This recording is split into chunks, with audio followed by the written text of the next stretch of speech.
My name is Blake Karasik. My thesis project was the vertical farm. It was a thesis project that I had done at the University of Illinois in Urbana-Champaign. The basic form of the building comes from the idea of verticality, so it needed to be tall. And it's set out in Lake Michigan because there's an abundance of water, there was no shading problems, and there's an added effect of light reflecting off the surface of the lake, adding to the natural light. The form is also like a continuous coil or spiral, and it has to do with the fact that the building is sort of a filtration system in diagram. There's a combination of living units in the building and a perimeter double skin of growing spaces and a series of breaks within the spiral for larger, higher production community gardens.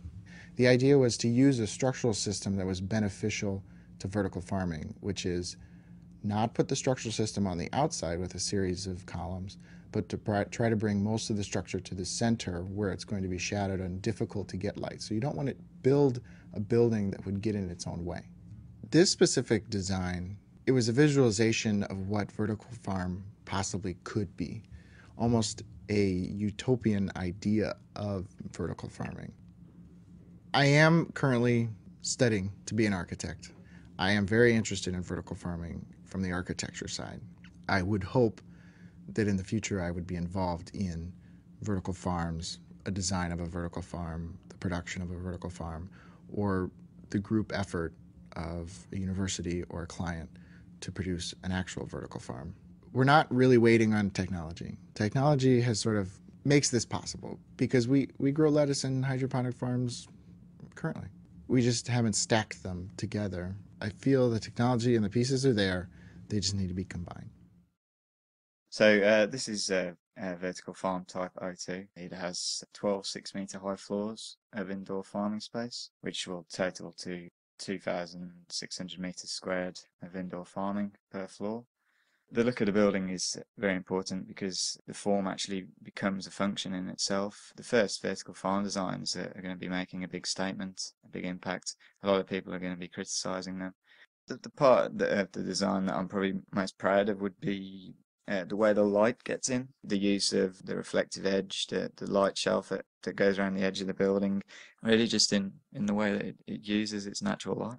The design is currently proposed for Taiwan, prototype, and if all goes well, we hope to see it within eco-cities within China within the next few years. I'm in architecture because I love designing, but I came to vertical farming through more of an ethical agenda, I suppose you'd say. I think it makes you feel good to be able to try and use your field of expertise to try and help the world. If you can look at the world crises and come up with an architectural solution, then that's what drives me, yeah. As so architect, we are working for 3 years now on several projects of vertical farms. We are working on this cactus tower, which is a very high tower, but with a very little space on the ground. It's a building that is optimize the sun, the light of the sun on every point of the tower. It's all made of glass and it's very thin, so everybody from the street can see the farming is going on and the works, which is a good thing for the city, you know. The Living Tower is a very strong project because it looks like a normal skyscraper, but it includes a farm inside. It is really architecture. The goal is to say, can we invent a real architecture, or is it only a technical question? We are working on the case of Paris city because Paris is one of the most touristic city in the world, and it's very protected, so it's a good place to try to test and to try to see if we can invent an architecture of farming, of vertical farming. My name is Meyer Harrell. I'm an architect at Weber Thompson in Seattle.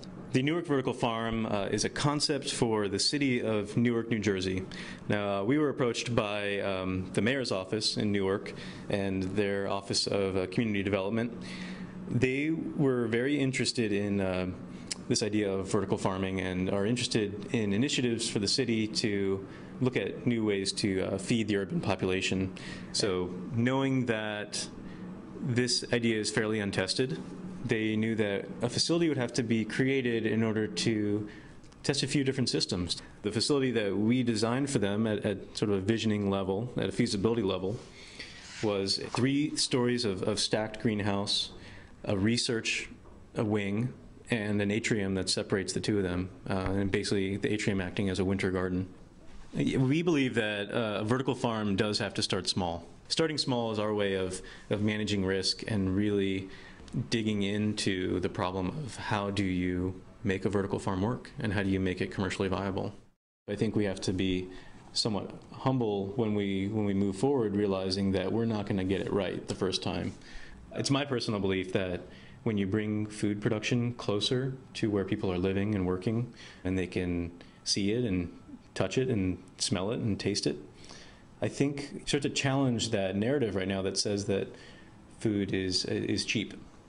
And I think that paradigm shift alone could be enough to change the way that agriculture works right now.